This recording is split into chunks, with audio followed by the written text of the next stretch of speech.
Most people move through life believing that their conscious thoughts determine their actions and outcomes. They assume that what they think deliberately, logically, and intentionally is what shapes their reality. Yet despite strong intentions, many continue repeating the same patterns, same fears, same struggles, same limitations. This book begins by revealing a deeper truth. Beneath conscious thought lies a far more powerful force, quietly directing behavior, shaping beliefs, and influencing results. That force is the subconscious mind. The author explains that the mind is not a single, unified entity. It functions on two levels. The conscious mind is analytical, reasoning, and selective. It chooses, evaluates, and decides. The subconscious mind, however, is automatic, emotional, and unquestioning. It does not analyze truth or falsehood. It simply accepts impressions and acts upon them. What the conscious mind thinks repeatedly, especially with emotion, is absorbed by the subconscious and expressed as reality.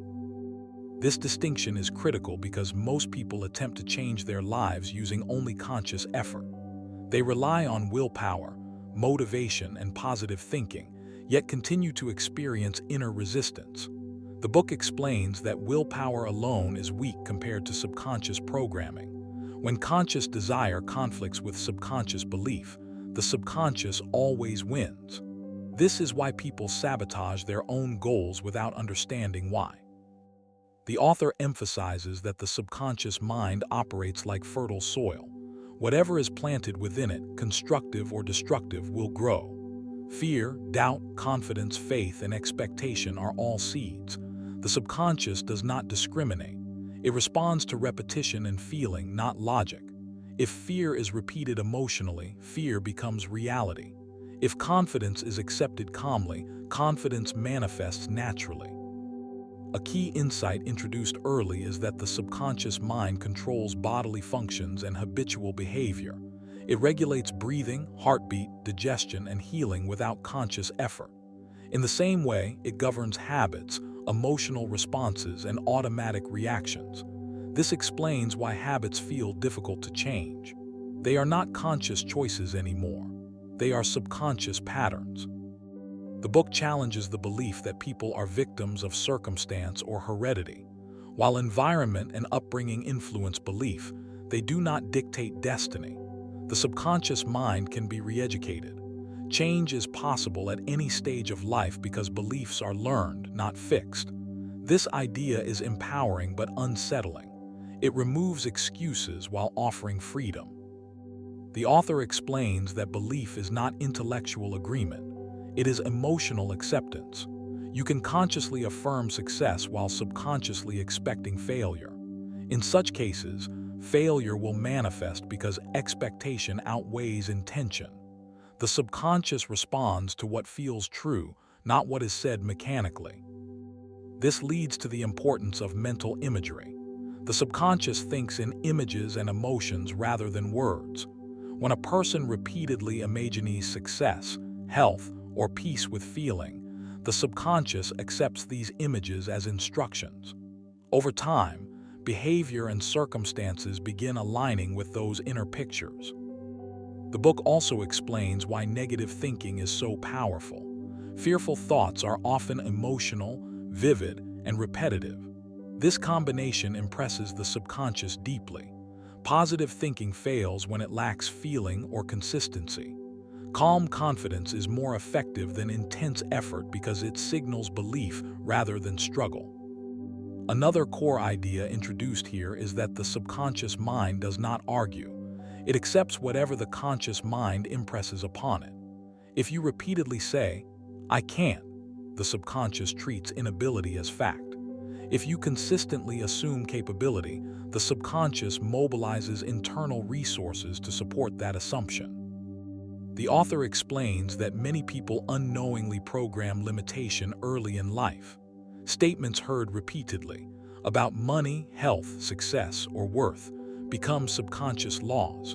These laws operate automatically until challenged. Awareness is the first step in rewriting them. The book emphasizes that prayer in this context is not begging or pleading. True prayer is the act of assuming the feeling of the wish fulfilled. When a desire is felt as already real, the subconscious begins working toward its expression. Anxiety after prayer cancels its effect because anxiety signals doubt. The author introduces the idea that relaxation is essential for subconscious communication. When the conscious mind is tense or anxious, it blocks access to the subconscious. Calmness allows impressions to sink deeper. This is why affirmations are most effective when spoken gently and naturally, not forcefully. Another important concept discussed is autosuggestion. Autosuggestion is the process of feeding ideas to the subconscious through repetition. The tone matters more than the words. Suggestion works best when it feels believable. Extreme affirmations often fail because the subconscious rejects them as false. The book also addresses the problem of conflicting beliefs.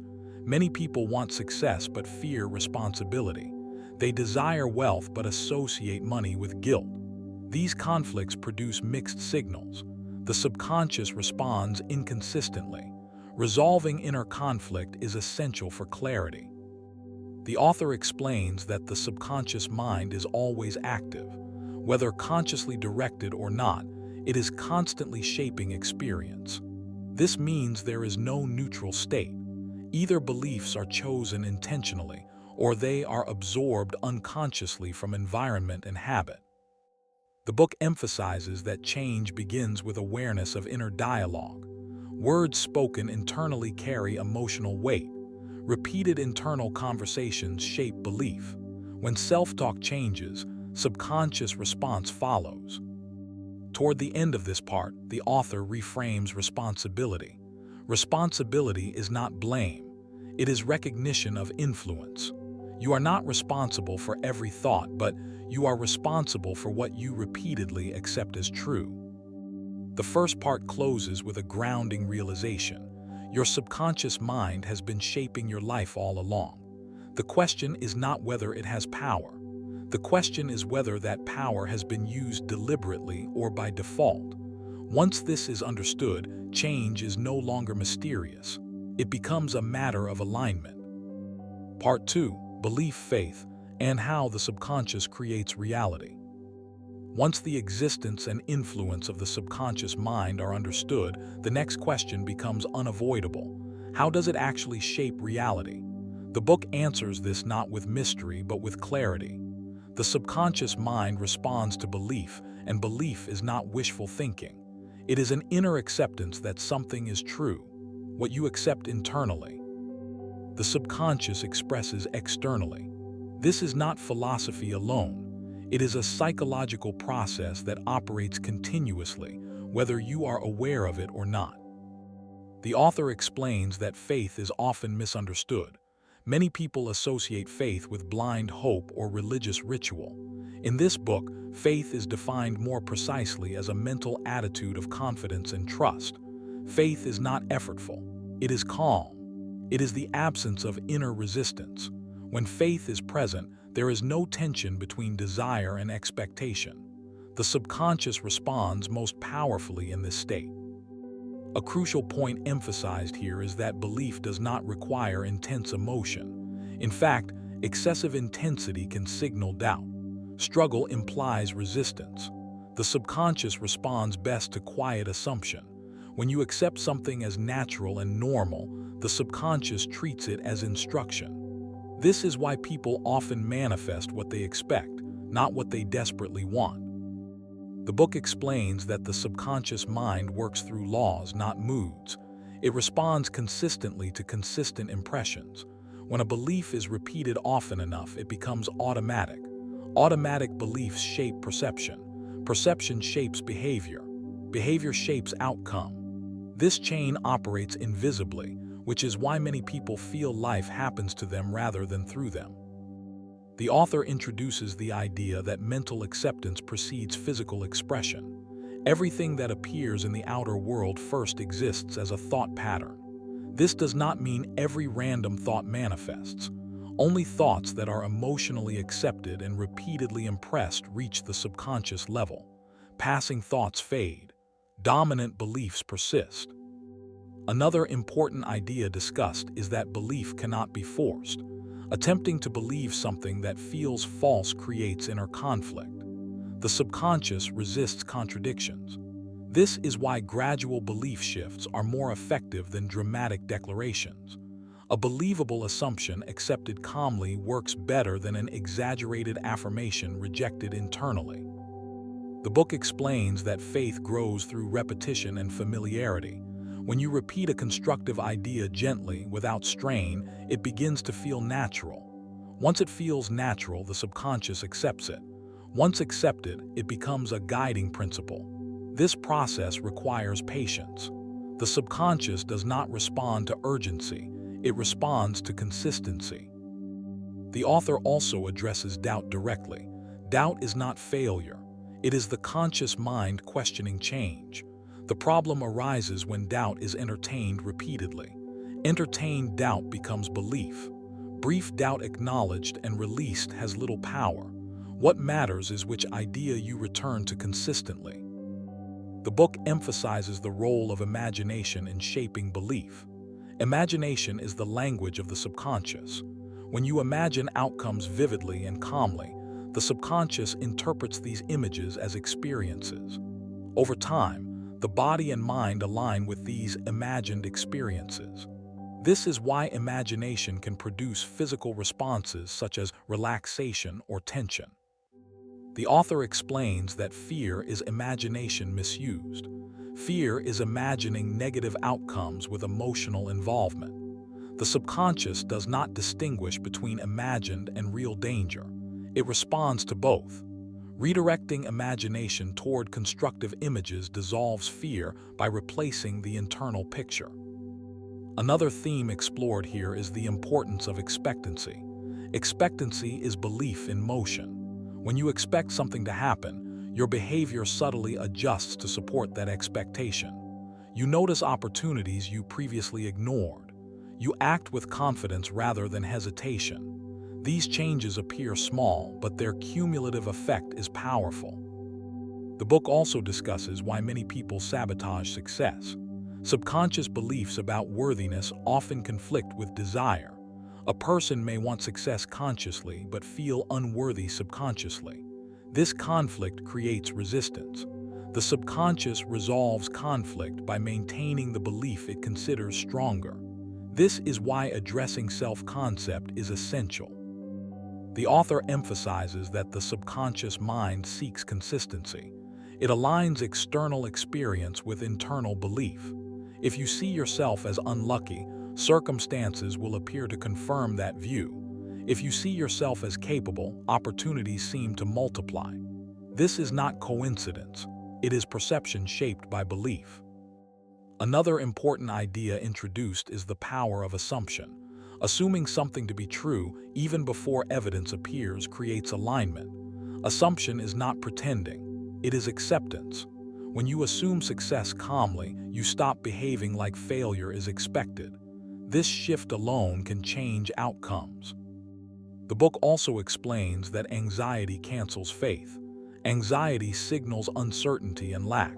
When anxiety follows affirmation or prayer, it sends conflicting instructions to the subconscious. The subconscious responds to the dominant feeling. This is why peace is emphasized repeatedly. Peace indicates belief. Struggle indicates doubt. The author addresses the practice of prayer again in this section. Prayer is described not as asking, but as thanking. Gratitude implies receipt. When you feel gratitude for something desired, you assume its reality. This assumption impresses the subconscious more deeply than pleading ever could. The book also highlights the importance of inner dialogue. What you say to yourself repeatedly becomes belief. Complaints reinforce lack. Self-criticism reinforces limitation. Encouraging inner speech builds confidence. This process is subtle but constant. Inner dialogue shapes emotional tone, and emotional tone guides behavior. The author explains that faith does not require denying reality. It requires choosing interpretation. Two people can face the same circumstance and respond differently based on belief. Faith does not remove obstacles. It changes how obstacles are approached. Another critical insight is that the subconscious mind responds to feeling rather than words. Mechanical repetition without emotional acceptance produces little effect. Feeling does not mean excitement. It means quiet conviction. Calm confidence is the emotional signature of belief. Toward the end of this part, the author emphasizes that belief must be protected from negative reinforcement. Constant exposure to fear, doubt, and pessimism weakens constructive belief. This does not require isolation, but it does require awareness. What you allow into your mind matters. The section concludes with a central realization. The subconscious mind is not moved by effort, force, or struggle. It responds to belief accepted as true. Faith, in this sense, is not mysterious. It is alignment between thought, feeling, and expectation. When this alignment is achieved, the subconscious begins expressing it naturally, often in ways that feel effortless and timely. Part 3: Healing. Habit and the subconscious as the builder of life. As the book moves forward, the author turns from theory to application, showing how the subconscious mind operates not only in belief and expectation, but in the body, in behavior, and in daily life. This is where the ideas become tangible. The subconscious is no longer just a mental concept. It is revealed as the silent builder behind health, habits, emotional patterns, and long-term outcomes. The author explains that the subconscious mind governs the body with remarkable intelligence. Every heartbeat, every breath, every cell renewal occurs without conscious direction. This same intelligence, he argues, is responsible for healing processes. The body is constantly moving toward balance and restoration unless interrupted by fear, stress, or negative belief. Healing is not something forced from the outside. It is something allowed from within. A central idea in this section is that belief influences physical condition. This does not mean illness is imagined or that suffering is self-inflicted. It means that the mind-body connection is real and powerful. Fear, resentment, and prolonged stress send destructive signals to the subconscious, interfering with the body's natural harmony. Calm confidence and expectancy, on the other hand, support restoration. The author emphasizes that fear is one of the greatest enemies of health. Fear creates tension. Tension disrupts natural processes. When fear dominates the mind, the subconscious responds by preparing the body for danger rather than repair. This chronic state of readiness drains energy and weakens resilience. Healing requires the release of fear, not through force, but through understanding and reassurance. The book explains that the subconscious mind responds well to suggestion during relaxed states. This is why techniques such as calm affirmation before sleep are emphasized. As the conscious mind relaxes, resistance lowers. Suggestions pass more easily into the subconscious. Sleep is not passive. It is a period of deep internal activity where the subconscious integrates impressions. The author describes sleep as a time when the subconscious mind continues its work uninterrupted. This is why worries carried into sleep often intensify problems, while peaceful thoughts support solutions. What you impress upon the mind before sleep becomes the last instruction given to the subconscious for the night. Another important idea discussed is the role of forgiveness in healing. Resentment and guilt create internal conflict.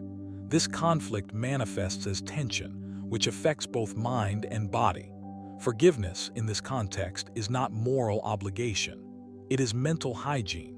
Releasing resentment restores inner harmony, allowing the subconscious to function without obstruction. The author also addresses habits, explaining that habits are not conscious choices repeated endlessly.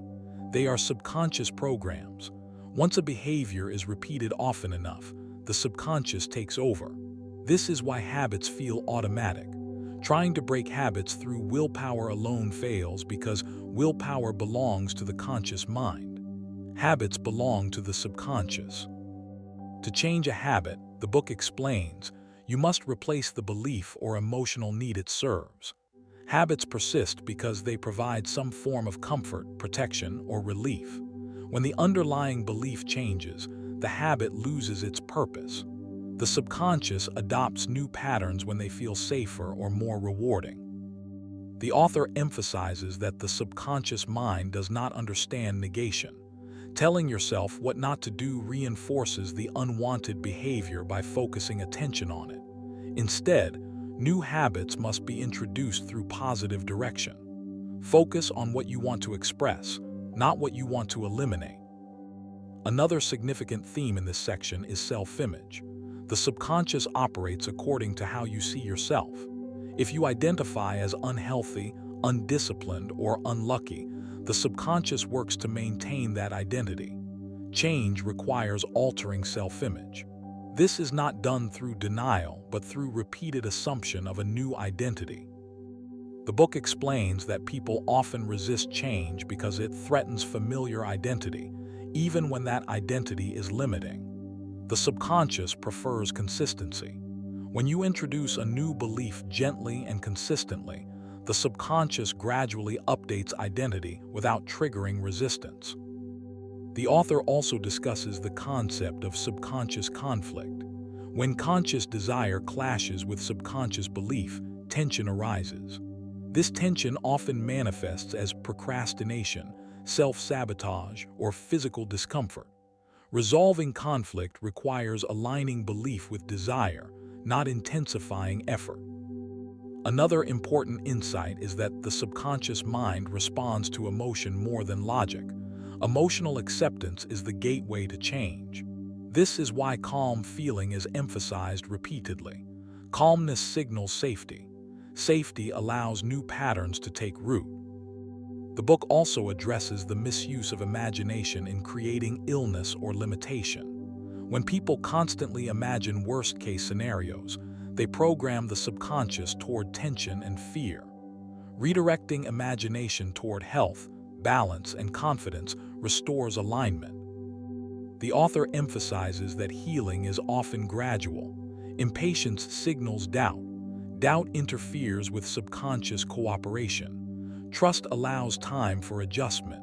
The subconscious works in its own rhythm, not according to deadlines. Another theme explored is gratitude as a healing force. Gratitude shifts attention from lack to sufficiency. This shift relaxes the mind and supports balance. Gratitude is not denial of problems. It is recognition of support and progress, which strengthens confidence. The book also explains that external remedies work best when aligned with inner belief. Medicine, therapy, and support are effective when the subconscious accepts healing as possible. Resistance weakens results. Alignment enhances them. The author emphasizes that the subconscious mind is always faithful. It does not choose what is best or worst. It executes instructions. If instructions are contradictory, results are mixed. Clarity simplifies outcomes. Toward the end of this part, the author reframes responsibility again. Responsibility does not mean blame for illness or struggle. It means recognizing influence. When you understand the role of belief and emotion, you gain the ability to support healing rather than unknowingly hinder it. The section closes with a powerful realization. The subconscious mind is constantly building. Your habits, your health, your reactions, your future. Whether it builds harmony or conflict depends on the patterns you impress upon it. Once you understand this, you stop fighting symptoms and begin addressing causes. Change becomes not a battle, but a process of realignment. Part 4: Fear, Prayer, Inner Silence, and Mastery of the Subconscious.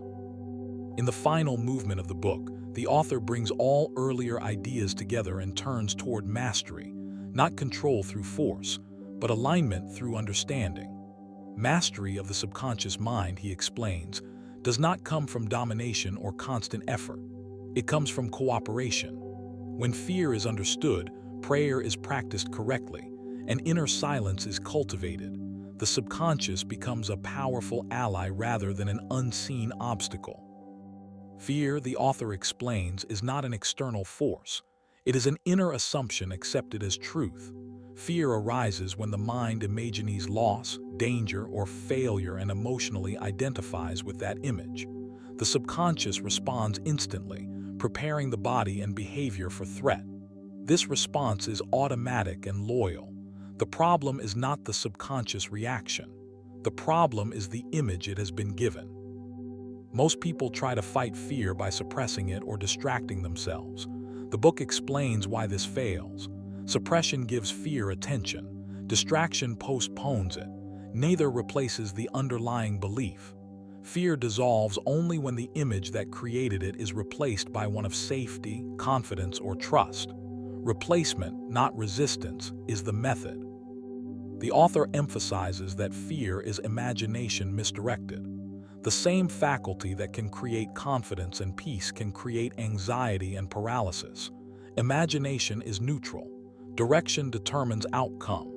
When imagination is used constructively, fear loses its foundation. This leads directly into the correct understanding of prayer.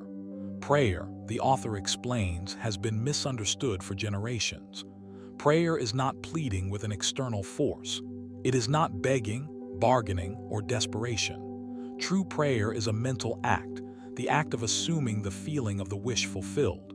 It is the quiet acceptance that what is desired is already real in principle. When prayer is performed this way, the subconscious accepts the assumption and begins aligning behavior, perception, and circumstance accordingly. Prayer fails when it is followed by anxiety, because anxiety sends a contradictory instruction. The subconscious responds to the dominant feeling. Calm acceptance signals belief. Tension signals doubt.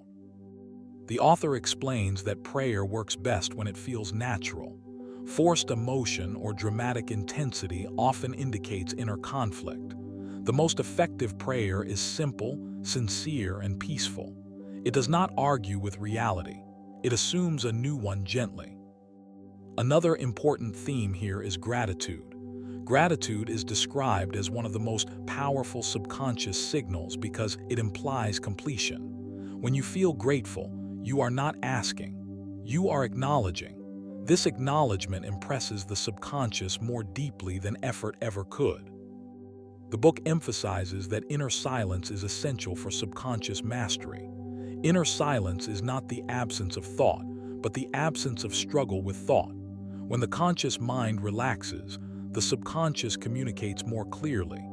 Insight, intuition, and guidance arise naturally in calm awareness. Many people fear silence because it removes distraction, but silence is where clarity emerges. The subconscious speaks quietly, through intuition rather than words. When the mind is cluttered with worry, this guidance is drowned out. The author explains that intuition is not mystical. It is subconscious intelligence processing information beyond conscious awareness. When the conscious mind stops interfering, intuition becomes accessible. This is why answers often arrive when you stop forcing solutions. Another key idea emphasized in this final part is trust. Trust is not blind belief. It is confidence in process. Trust allows time for subconscious alignment. Impatience interrupts cooperation. When you trust the process, you remove pressure, and pressure is one of the main blockers of subconscious response. The book also addresses the habit of mental argument. Many people argue internally with themselves, with others, and with life. This constant debate creates inner conflict. The subconscious responds to conflict by producing inconsistent results. Peaceful acceptance creates clarity. Clarity creates movement. The author emphasizes that mastery does not require perfection. Negative thoughts will arise.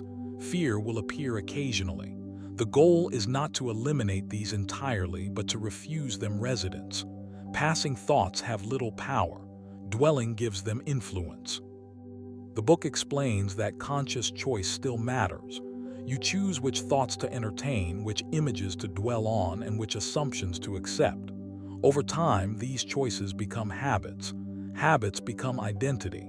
Identity shapes destiny. Another powerful idea revisited is forgiveness. Forgiveness clears mental and emotional blockage. Holding resentment ties attention to the past. The subconscious cannot build freely when attention is anchored backward. Forgiveness releases energy and restores flow. The author also discusses self-concept one final time. How you see yourself determines what you allow. When self-concept changes, behavior changes automatically. This change does not require force. It requires repetition of new assumptions until they feel natural. The book emphasizes that the subconscious mind always seeks harmony. When belief, emotion, and action align, life flows more smoothly. Resistance signals misalignment. Instead of forcing progress, alignment allows it. Toward the end of the book, the author returns to a simple but profound truth. The subconscious mind is always working. Whether it works for you or against you depends entirely on the ideas you impress upon it. There is no neutral state. Either the mind is directed consciously, or it is programmed by habit and environment. The final message is calm, empowering, and practical. You do not need to struggle with life. You need to understand how your mind works and cooperate with it. When you do, effort decreases and effectiveness increases. Problems are approached with confidence rather than fear. The book closes with a reminder that change does not happen overnight, but it happens reliably when principles are applied patiently. Mastery of the subconscious is not a single breakthrough. It is a way of living, one based on awareness, trust, and alignment.